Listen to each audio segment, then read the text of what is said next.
In this video, I'm going to show you 10 best features to use in CapCut. And wonder why 99.9% of editors, they don't know about this. By the end of this video, you know how to use these features. Hi, my name is Fiman. In this channel, I post music, tutorials, how to edit. Without wasting your time, let's get into it. We start with a ring light. It's something like when you create a video, especially when you're using smartphone, it's obvious you will not have enough light. If you're using ring light, something look like something like this. Open your CapCut, then you locate the file that you're going to use. If you go here on general, then you find a ring light. There's a preset here, or you can make your own. But for me, I'll just apply this one. So this is before, this is after. Number 2, Chrome key. Mostly we use when you're using green screen or use blue screen. But let me show you how to do it. This is the video I took with the green screen. Go here on remove background. Instead of using auto background removal, you use Chrome key. Go here on Chrome key. Then this pencil will sample the color. The color, whatever the color that you don't like, just click. So if you see maybe this is something like too much noise when it comes to color, increase your feather and also increase your intensive and also clean up edges.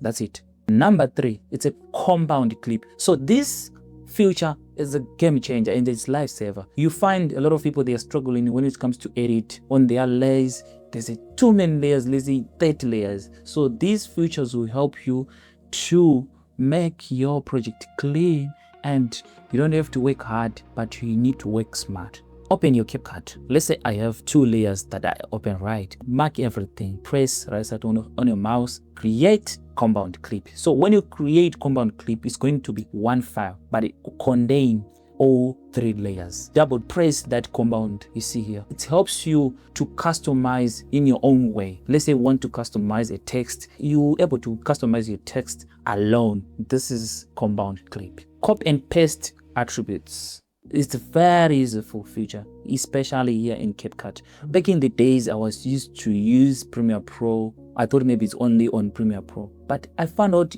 it's even here on CapCut. Let's say adjustment on this clip, but you need also to copy those editings to another clip. Go here on this clip, press copy. Select all other clips. You go here on edit, paste everything there, including color grading and everything on those clips. So this is how you use copy and paste attributes. Keyframe. Keyframe is a game changer when it comes to editing. You even make your picture movement. You can bring animation into your picture by using keyframe. Let's say you want to make some motions on your picture.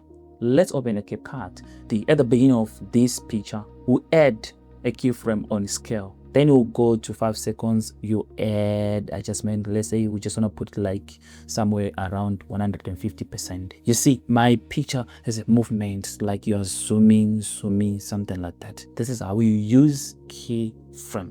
Pen mask too, it's a useful feature, especially when you work with, let's say you want to remove backgrounds. So some of people, you find the challenge when it comes to remove backgrounds. Sometimes it also goes in a different way, or the way that you are not expected. This pencil will help you to do everything or to customize everything on your own. Go here, this is your file. You go to remove background, you see there's a masking. So here in the masking, we're going to choose pencil. So the pencil, you can redraw your shape. Let's say this is my body. You start to redraw the whole body using the pencil. Make sure use it nicely. So this is a game changer when it comes to pencil mask. You have fully control over it. Than Kwe or Seiko, there's no limit on using this pencil. This is how we use it.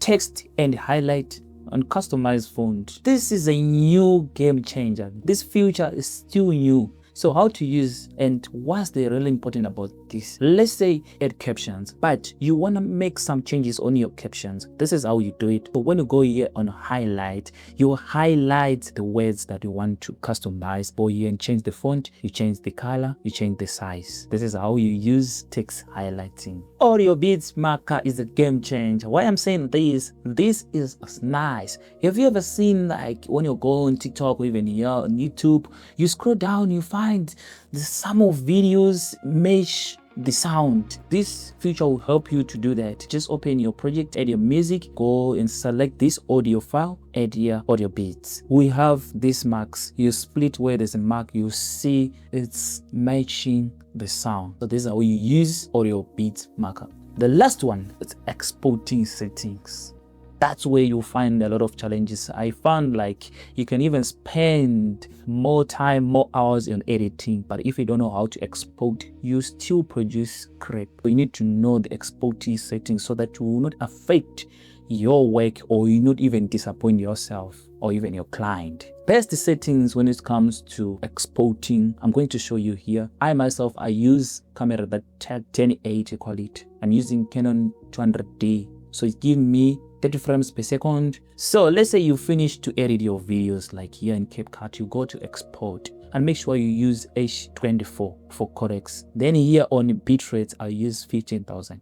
But you ask yourself, why is 15,000? Bitrates give a quality to a picture, but there's a secret behind this. A lot of people, they think maybe if you add more bitrates, it gives you full quality. No, when you're shooting videos in 1080, don't export that video in 4K. You kill your quality. It's like you're extracting something. So when you shoot your videos on 1080, export it in 1080 and make sure you have to change frames, like frames per second. This 15,000 is recommended for social media. I don't want to export something, then later on I found maybe there's too noise, it's faded. If you use this 15,000 bitrates, it's going to give you nice quality. After that, if you want audio, you just add the audio. If you want SRTs, then you just add the SRTs. Then you're done. So this is my settings that I use when I exporting my videos. All my videos is 1080. It's gonna give you full quality because it's not extracted and it's not compressed. You make sure you don't have to compress your quality by using